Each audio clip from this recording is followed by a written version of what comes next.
Hello everyone, my self साक्षी। स्वागत है आप सभी का लर्न विद साक्षी में। तो आज हम देखेंगे दर्शन और शिक्षा का संबंध। ये बहुत ही महत्वपूर्ण टॉपिक है, हमेशा ही आता रहता है, चाहे लघु उत्तरीय में आएगा चाहे दीर्घ उत्तरीय में आएगा, लेकिन फंसेगा जरूर इससे। तो ध्यान से देखिएगा। चलिए देखते हैं। दर्शन व शिक्षा के संबंध को अनेक विद्वानों ने अपने अपने ढंग से समझाया है। दर्शन की तीनों शाखाओं तत्व मीमांसा, ज्ञान मीमांसा व मूल मीमांसा का शिक्षा से घनिष्ठ संबंध है। तो चलिए देखते हैं तत्व मीमांसा व शिक्षा में क्या संबंध है। तत्व मीमांसा का विषय क्षेत्र संपूर्ण ब्रह्मांड है। इसके अंतर्गत आत्मा, परमात्मा, विज्ञान, जगत, मनुष्य इत्यादि का अध्ययन किया जाता है। सत्य अथवा यथार्थ के ज्ञान का ही दूसरा नाम तत्व ज्ञान है। शिक्षा का उद्देश्य भी वास्तविकता अथवा यथार्थ का ज्ञान कराना होता है। तत्व ज्ञान ही व्यक्ति को जीवन की वास्तविकता से परिचित कराता है। फिर देखते हैं ज्ञान मीमांसा व शिक्षा में क्या संबंध है। दर्शन के विषय क्षेत्र ज्ञान शास्त्र के अंतर्गत ज्ञान से संबंधित पक्षों एवं समस्याओं का अध्ययन किया जाता है। शिक्षा में ज्ञान मीमांसा का विशेष उपयोग होता है। पाठ्यक्रम का निर्माण करना व उसमें किस ज्ञान को सम्मिलित करना है एवं ज्ञान के तत्वों को किस क्रम में व्यवस्थित करना है, इन समस्याओं का ज्ञान मीमांसा द्वारा हल करने में सहायता मिलती है। शिक्षण विधियों एवं प्रविधियों के चयन करने में भी ज्ञान मीमांसा द्वारा सहायता मिलती है। फिक्टे के अनुसार दर्शन की सहायता के बिना शिक्षा पूर्णतः स्पष्टता को प्राप्त नहीं कर सकती। जॉन डीवी ने कहा है, दर्शन अपने सामान्य रूप में शिक्षा सिद्धांत ही है। फिर है मूल मीमांसा व शिक्षा।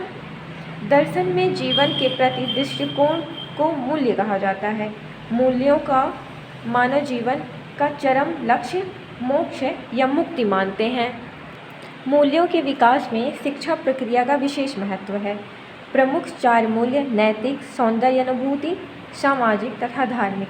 शिक्षा की प्रक्रिया में तर्क मीमांसा का विशेष महत्व है, क्योंकि शिक्षा ज्ञान प्राप्त करने का एक साधन है और उसका संचालन तार्किक चिंतन के द्वारा ही संभव है। स्पेंसर के अनुसार वास्तविक शिक्षा का संचालन वास्तविक दार्शनिक ही कर सकता है। फिर है दर्शन विचार पक्ष है और शिक्षा उसका क्रिया पक्ष है। दर्शन और शिक्षा में कोई अंतर नहीं है। दर्शन विचार है और शिक्षा उस विचार का व्यवहारिक क्रिया रूप।